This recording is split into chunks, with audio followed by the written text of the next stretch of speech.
আচ্ছা, আমরা কি জানি একটা দিব্য আত্মা কখন পৃথিবীতে আসে? সে কত দিন পরে শরীর ধারণ করে সেটা কি আমরা জানি?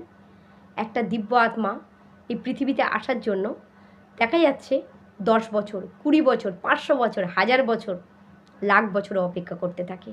কেন? কারণ একটা দিব্য আত্মা তখনই কোনো গর্ভে ধারণ করে বা সেই গর্ভে আসে যখন দেখে সেই গর্ভ তার উপযুক্ত। কারণ কি? তাকে সেই ফেসিলিটি দেওয়া হয়।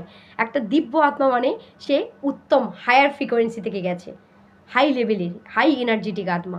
প্রচুর সাধন ভজন জপ সাধন করেছে, ভগবানের নাম কীর্তন করেছে। তো তাদেরকেও সেই ফ্রিকোয়েন্সিতে যখন থাকবে, কোনো বাবা মা, কোনো পিতামাতা যখন প্রচণ্ড সাধন ভজন করছে এবং ভগবানকে প্রেয়ার করছে, আমি কোনো দিব্য আত্মাকে চাই, আমি দিব্য কোনো আত্মাকে চাই যে এসে কয়েক লাখের মধ্যে একজন হবে। তো সেই সব আত্মারা তখন কিন্তু দেখে যে যারা যারা জন্মগ্রহণ করতে চাইছে, অনেক মুক্ত আত্মা বা অনেক উচ্চ লেভেলে হায়ার ফ্রিকোয়েন্সি আত্মারা যারা জন্মগ্রহণ করতে চাইছে তারা কিন্তু সেই সব গর্ভে আসে। তখন সেই মাতৃগর্ভে যদি পায় তারপরে আসে, না হলে হাজার হাজার বছর পর্যন্ত অপেক্ষা করতে থাকে। তো সেই জন্য এই ভিডিওটা পুরোটা জানতে গেলে আমার অবশ্যই নিচে ক্লিক করুন আর পুরো ভিডিওটা অবশ্যই দেখুন।